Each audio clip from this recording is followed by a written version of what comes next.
Mr. Speaker, I rise this morning as Minister responsible for gender affairs to share with this Honorable House and the public the goal that CARICOM is working towards to coordinate and accelerate efforts for achieving gender equality and the empowerment of women in CARICOM region. Through a first-of-its-kind strategy entitled Stepping It Up, a strategy to achieve gender equality in the Caribbean community, this framework takes an inclusive and equitable approach post-COVID-19 to achieve regional and international commitments which align with the United Nations Sustainable Development Goal 5, gender equality.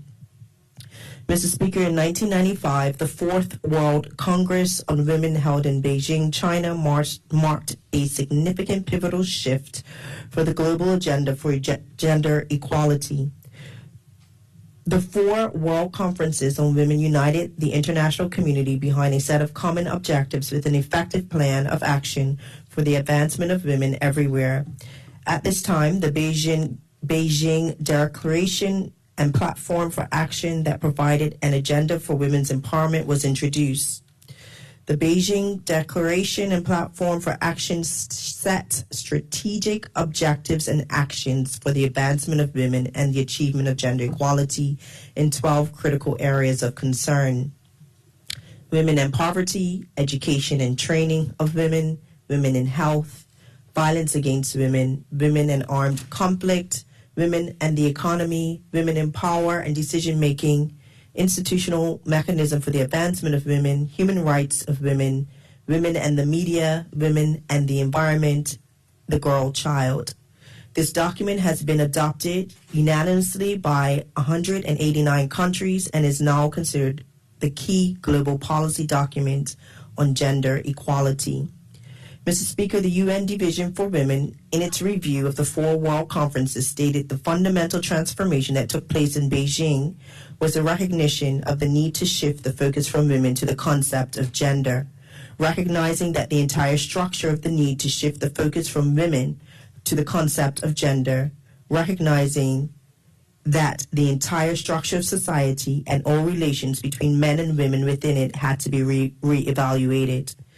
Only such a fundamental restricting of society and its institutions could women be fully empowered to take their rightful place as equal partners with men in all aspects of life. This change represents a strong reaffirmation that women's rights were human rights and that gender equality was an issue of universal concern benefiting all. Mr. Speaker, the draft version of this strategy is a mainstream document that is guided by the Beijing Declaration and Platform for Action and provides a regional coordinated approach. The draft gender strategy sets out the actions that must be taken to reduce existing social and economic inefficiencies that adversely impact the lives of men and women. Mr. Speaker, equality is the foundation of an inclusive, thriving society. However, no nation in the world has achieved gender equality. The draft strategy shows CARICOM's collective commitment to be a beacon of hope, not just in the region, but for the world to follow in achieving equality for all. To ensure the CARICOM region continues its journey to achieve gender equality, the draft strategy focuses on actions to reduce social and economic inequalities that adversely affect the lives of women and men across the Caribbean. Mr. Speaker, the strategy's mission is to strengthen the promotion and practice of gender equality and the empowerment of women and girls, to enhance regional integration and sustainable development to benefit all people. The goal is to accelerate the effective implementation of priority actions through a regional coordinated approach to achieve gender equality and the empowerment of women and girls. And Mr. Speaker, the guiding principles of the strategy are human rights foundations, good governance, harmonization, transformative partnership of women and men, and systemic mainstreaming. Mr. Speaker, during the past year, I have been participating in a series of virtual meetings held by CARICOM to gather input from CARICOM members and associate member states for strengthening the draft strategy. The draft strategy was also shared with the chairs of the Gender Affairs Council and the Cabinet for feedback. In October, I was invited by the CARICOM Secretariat, to participate in its 31st special meeting of the Council for Human and Social Development. focusing on gender, which was held virtually. The meeting provided an opportunity to collaboratively review the strategy and discuss its implementation and monitoring framework.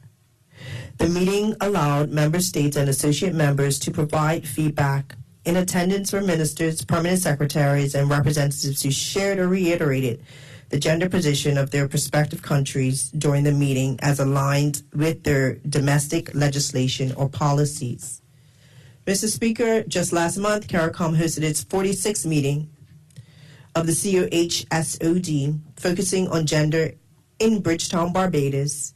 CARICOM invited ministers and technical officers to attend the meeting and funded all associated travel costs. The meeting was held on November 20th and 21st. Countries physically represented at the meeting were Bahamas, Barbados, Guyana, Montserrat, St. Kitts and Nevis, Suriname, and Trinidad and Tobago. Those ministers responsible for gender affairs in attendance included Barbados, Guyana, St. Kitts and Nevis, and Trinidad and Tobago. Mr. Speaker, during the two-day meetings, presentations focused on the role of monitoring, evaluation, accountability, and learning plan for the strategy to ensure output measuring the success of the implementation of the strategy are measurable. This framework will assist in the reporting function of the Sustainable Development Goals. Regional knowledge product that included a CAP model knowledge assessment tool on social gender norms around violence against women and girls, training guide, and its impact on citizen security and education standards. Member states' obligation to report on CEDAW and the ratification of the optional protocol, and a national study on the economic cost of violence against women and girls in Jamaica. Mr. Speaker, the draft gender strategy is structured around 7 thematic areas that provide actionable pillars.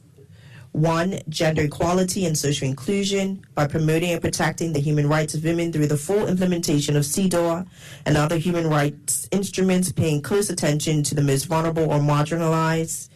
2, freedom of violence through increasing measures to prevent and address all forms of gender-based violence and violence against children and youth. 3, economic empowerment by expanding equitable access for women and men to decent work, economic opportunities, productive resources, and trade. 4, good governance by strengthening good governance processes in the public and private sectors, including women's equal access to and participation in leadership and decision-making at all levels.